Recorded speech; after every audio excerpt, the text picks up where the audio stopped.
Jesu kani? Marita, uri kuendepi uri woga? Ko Maria aripi? Tanzwa kuti muri kuuya, tosaka ndauya. Marita, nematambudziko uye Jehovha ngaakunyaradze pakurwadziwa kwako. Marita, tine urombo chaizvo ufunge nezvakaitika kuhanzvadzi yako Razaro.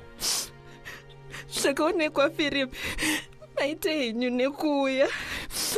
Ishe, dai makanga muri pano, hanzvadzi yangu ikadai isina kufa.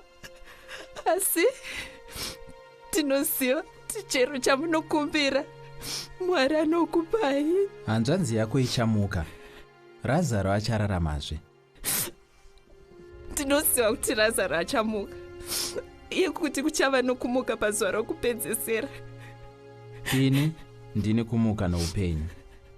Munhu anenge achitenda mandiri, kunyange akafa, achararamazve.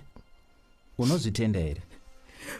Hongu Ishe, takatenda kuti ndimi Kristu, mwanakomana waMwari, uye anouya munyika. Marita, hanzvadzi yangu, baba vangu vari kudenga vachakukomborera nokutenda kwauinako. Ko Maria aripi? Regai ndomutora.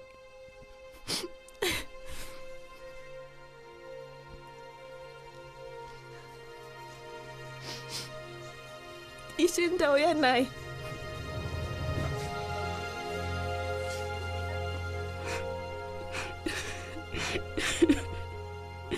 Ishe, nemakanga muri pano, hanzvadzi yangu ingadai isina kufa.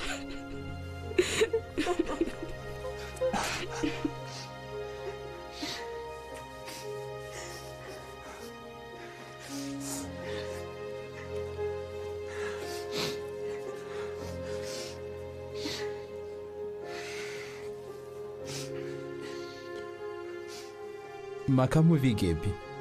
Vendikuratidzei.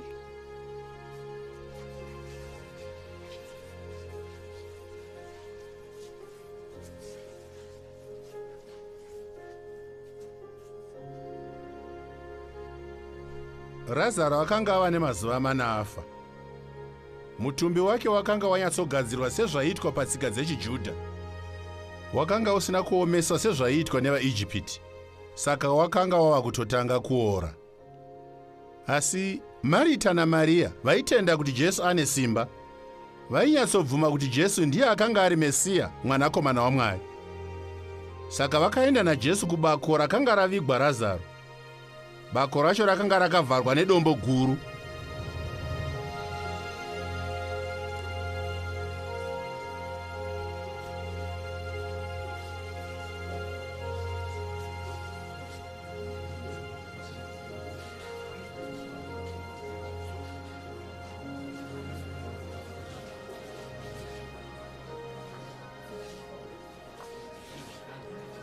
Pamusoroi, tokumbirawo kuti munyarare tinzwe kuti Ishe Jesu varida kuti kudii. Bvisai dombo iri.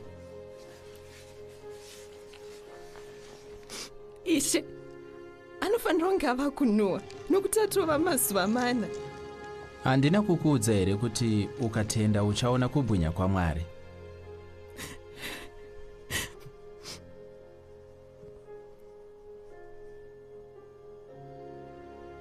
Baba, ndinokutendai kuti mandinzwa. Ndozviziva kuti mogara muchindinzwa. Asi ndataura ndichiitira boka revanhu riri pano, kuti vatende kuti ndimi makandituma.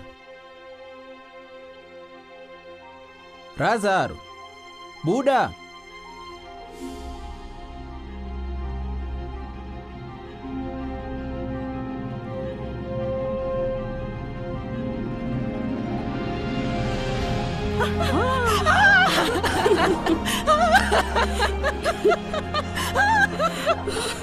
Chimusunungurai.